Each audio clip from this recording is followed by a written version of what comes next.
Okay, tonight's a living the dream night. We got a bunch of cool people here, right? Right?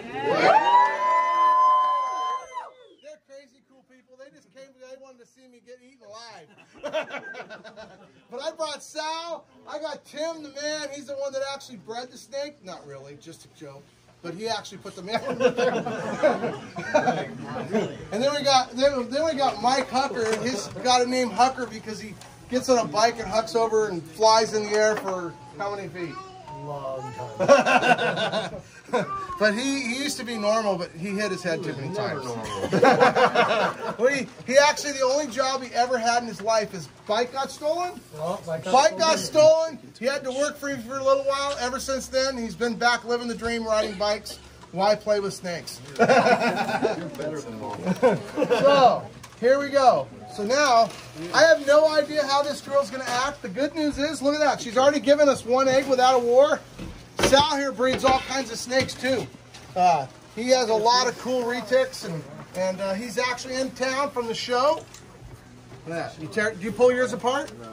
Yeah, I'll put them apart and just kind of stack them in there. So we're going to stack them in. I'm going to send Sal home with an egg to hatch for me. Here you go. Ooh, there you go. Hey, they might, maybe not. He might figure out a way to get the genes out of that and pass me up again. I thought I'd have some fun. Anyway, so she laid a lot of eggs. It doesn't look like it because she's kind of zigzagged over it. So as soon as I get control over it, I'm going to go ahead and let you guys kind of come in a little bit closer. But look, check it out. So, come on, girl. Come on. So I would normally not touch her in the nose, but I can tell she's not going to do anything too crazy. So I'm going to work her back. This is actually a multi-generation captive-born snake. Doesn't mean she's going to be nice, but it looks like she's going to be really nice. So I pulled the clutch yesterday and pulled the clutch 2 days before that, and they were both really nice. Actually, one was crazy, one was nice. So I'm going to just kind of unhook her here. She seems like... Tim, what do we got here? They're just reptiles.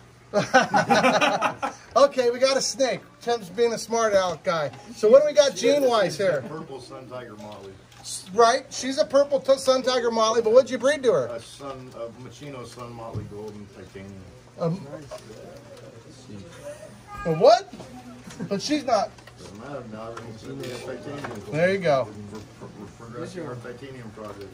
So this is a forward plan to make our titanium project a little bit further with a bunch of crazy snakes to cut backwards. So sometimes we have to go backwards to go forward, and this is a little bit of a backward clutch to make some really cool forward things that we're working on that we have special females for.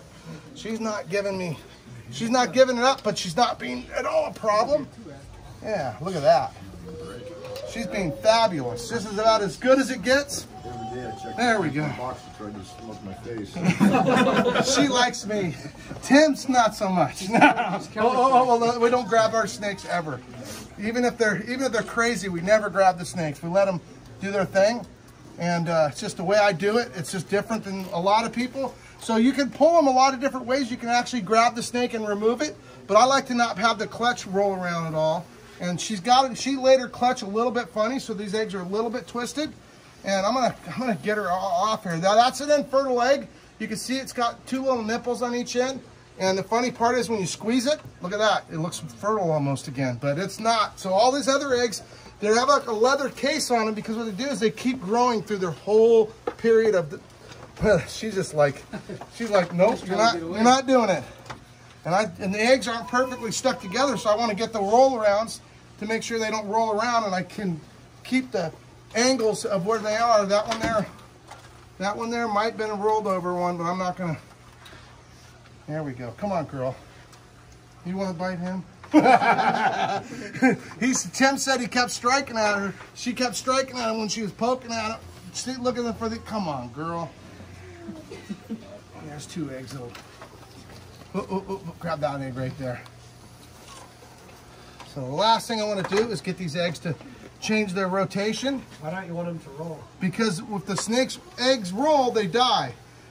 Because especially this clutch has been here all day. So all the eggs, what ends up happening is the embryo floats to the surface. And after that, it becomes attached up there. And so if you roll the eggs around, they literally get crushed by their own weight. And we don't want that to happen, obviously. And that's why they glued together to some degree. This particular clutch is not super glued together. I would take her off, but because they're not perfectly glued together, I got to be a little careful. So there's a bad egg right there. So we'll take that off. And we're getting close to the bottom. How many eggs we got here, Tim? It's quiet in here. About 35. Okay. You want to pop that open for me? Mike's got me. Grab that egg right there. That one egg right there. There you go. So the eggs are slightly attached, but not as attached as normal. There we go. There we go. How many eggs we got? 35? I'm going to say 39. 39. Sal says 39. I think that's a pretty good guess. Whoa. Come on, girl. Okay. There we go. Now, don't try this with a fresh wild-caught retic stealing an egg. You're going to bleed bad. I bet the whole time Sal's going, what's he doing? Oh, yeah. That snake's going to kill him. But I could tell that she was in a relaxed mode, and I was going to roll with the relaxed mode. So he was going to help out and grab her a little bit, but I just knew that she was going to stay calm, and I want her to stay calm. Oh, I don't have my knife with me. I was going to show you guys what's inside of one of these, but I'm going to borrow a knife. Check this out.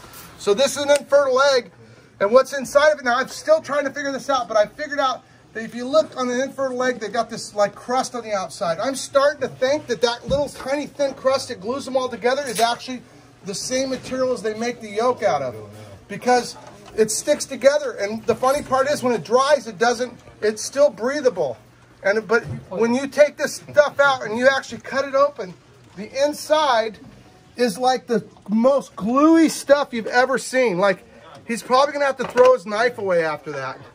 But that right there is like, if I leave it right there to dry, I guarantee you the countertop will have a rip from me tearing it off. I mean, a hammer and chisel type of rip. It's really crazy stuff. And so I'm kind of thinking that this thin stuff might even be like the ovary ducts actually created as it comes out. But anyway, so we got a pretty good clutch of eggs here. Let's see how many eggs we got here, Tim.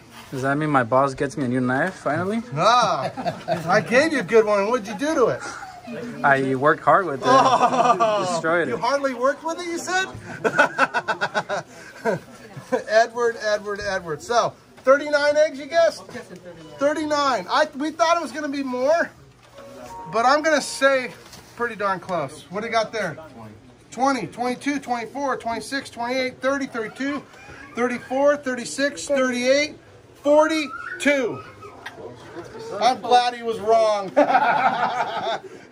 But he was, anyway, living the dream, guys. I want everybody to go ahead and come up here, and you can actually fill the eggs. Before I put them in the incubator, they're going to go in the incubator for 84 days, approximately, at 90 degrees. Normally, the mother would stay with the eggs till they hatch, but you know what? The mom would not eat the whole time. It's a lot more stress. The whole time she'd be in the defense mode to attack. You can take that, actually, that egg I'm going to keep, just in case, because that egg has a possibility.